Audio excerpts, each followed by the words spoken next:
Welcome back नाजरीन। जमात इस्लामी भी opposition का हिस्सा है।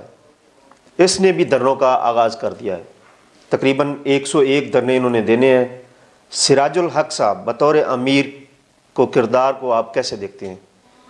तो उन्होंने जमात को तरक्की दी या उसको पीछे लेके गए? अच्छा, जहाँ तक बात है जमात इस्लामी के धरनों की, जमात इस्लामी 101 छोड़ के 1001 धरने भी दे भी सकती है वो इसका, क्योंकि जमात इस्लामी तो जमात ही धरनों की है, जलसों की है, स्ट्रीट पावर वाली। वोट तो उनका आपको पता ही है कितना निकलता है हर इलेक्शन में, तो वोट उनका इशू भी नहीं है।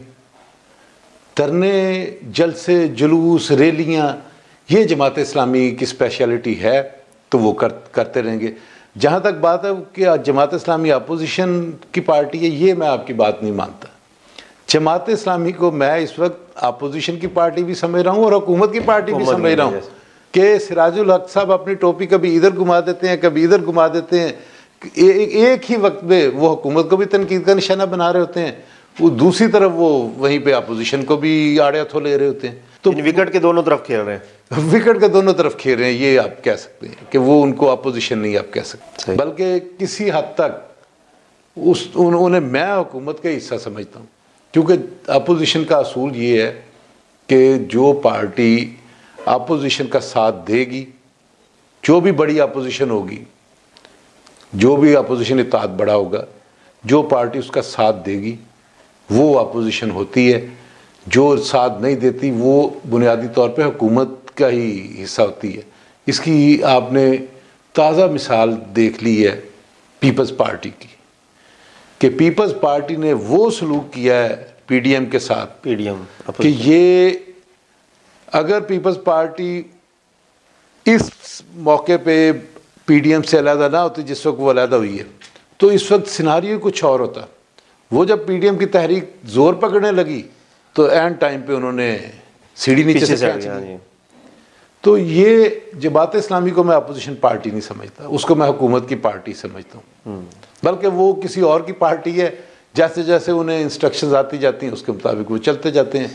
तो अगली जो बात आपने की कि सिराजुल हक साहब की, सिराजुल हक साहब को मैं मैनी टाइम मिल चुका हूँ और अब की बात नहीं है, ये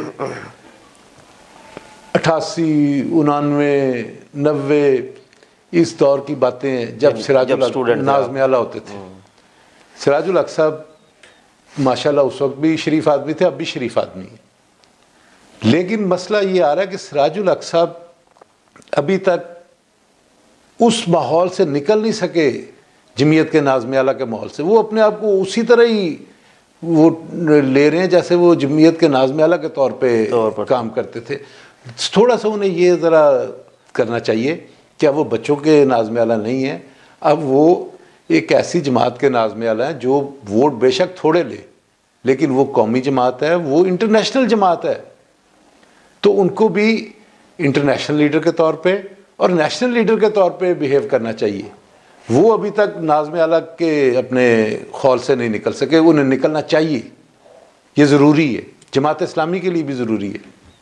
उसकी शायद एक बुनियादी वजह यह भी हो सकती है कि सिराजुल हक साहब जिस तरह आए हैं अमीर, अभी किसी को तवक्को नहीं थी। जमात इस्लामी का मिजाज ये है कि जमात इस्लामी में जो एक दफ़ा अमीर बनता है तो वो खुद ही माजरत करता है तो उसकी जान छोड़ते हैं, वरना मौदूदी साहब खुद अपना जब तक रहे वो अमीर रहे, उसके बाद उनकी लाइफ में बन गए मियाँ तफ़ैल मोहम्मद साहब जो बने, तो मियाँ तफ़ैल मोहम्मद साहब ने भी आखिर खुद ही माजरत की कि अब मेरी तबीयत ठीक नहीं रहती तो मुझे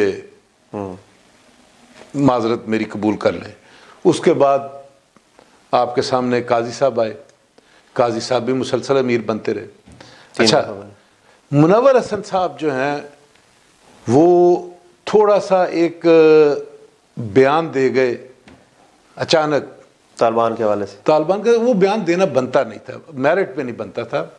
ये मैं समझता हूँ कि उन्होंने अपने आप के साथ ज़्यादती की। उसकी वजह यह है कि मुनव्वर हसन साहब ने तब तक अमीर रहना था जब तक वो खुद माजरत ना करते कि मेरी उम्र ज़्यादा हो गई, या अल्लाह ताला हर बंदे को अपने हिफ्ज़-ओ-अमान में रखे, लेकिन मौत तो बरहक है। तो या तो वो खुद माजरत करते कि मैं बुज़ुर्ग हो गया हूँ, मेरे से अब वो मूवमेंट नहीं होती, वो काम नहीं, तो अब, या फिर वो खुदा न खास्ता वो फौत हो जाते उस दौरान, टेन्योर के दौरान। तो वो मुनव्वर हसन साहब ने अभी चलना था काफ़ी लंबा, तो सिराजुल हक साहब आ गए अचानक। अब अचानक आए तो वो नाज़्म आला से ही आए थे अचानक, तो अब एक बंदा जो नाज़्म आला से आया तो उसको, इनको कम अज़ कम 5-1 साल बाद अगर ये आते तो शायद कोई माहौल मुख्तलिफ होता। तो अभी तक ये नाज़्म आला ही केपी के रहे तो है अमीर, फिर नया अमीर भी रहे। केपी के अमीर का मामला और है, वो भी बड़े मुख्तसर दौरानिया है, वो जितना उन्हें जमात में चाहिए था वो उतना नहीं। अच्छा इमरान साहब, बात लंबी हो रही, आखिरी और अहम सवाल, इदारे न्यूट्रल हो जाए, अपोजिशन तहरीके अदमे एतमाद लाए तो क्या हुकूमत गिर जाएगी? अच्छा देखिए, बात यह है कि इदारे न्यूट्रल क्यों हो, पहले तो सवाल ये है कि क्यों न्यूट्रल हो। इदारों का बुनियादी काम तो ये होता है, जब हुकूमत चल नहीं रही तो इदारों को न्यूट्रल हो जाए। नहीं, इदारों का बुनियादी काम ये होता है कि जो भी गवर्नमेंट हो, ये मैं ये नहीं कह रहा कि इमरान खान की हुकूमत के साथ वो चले, इदारों का तो काम ये है कि जो भी गवर्नमेंट है उसको सपोर्ट करें, उनकी मदद करें।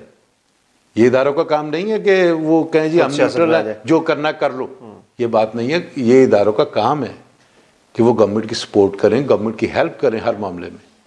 तो पहली बात तो ये कि क्यों न्यूट्रल। अच्छा अगर हो भी जाए न्यूट्रल, मान लेते हैं न्यूट्रल हो जाए, तो वो हों क्यों, कोई रीज़न तो होनी चाहिए। क्या नवाज शरीफ कोई हाजी साहब बन गए या जरदारी साहब हाजी साहब बन गए? ये तो वो लोग हैं जो पिछले 30 साल से बैठे हुए, और बड़ी मुश्किल, तो बहुत ही मुश्किल से तो जान छुड़ाई इनसे, बल्कि अभी छूटी नहीं है, अभी तक वो चल रहे हैं। तो इदारे क्यों न्यूट्रल हो? अच्छा अगर हो जाएं तो जहाँ तक न्यूट्रल होने की बात है, मैं ये न्यूट्रल नहीं, मैं इसको कहता हूँ दस्ते शफकत। सही कि इमरान खान साहब के सर पे जब तक दस्ते शफकत है तब तक बेशक MKM मुलाकातें करे, बेशक बाप चीखे चिल्लाए, बेशक काफ लीग अपनी मीटिंगें करें, मुलाकातें करें, जो मर्जी कर लें, इमरान खान वज़ीर आज़म रहेंगे। सही।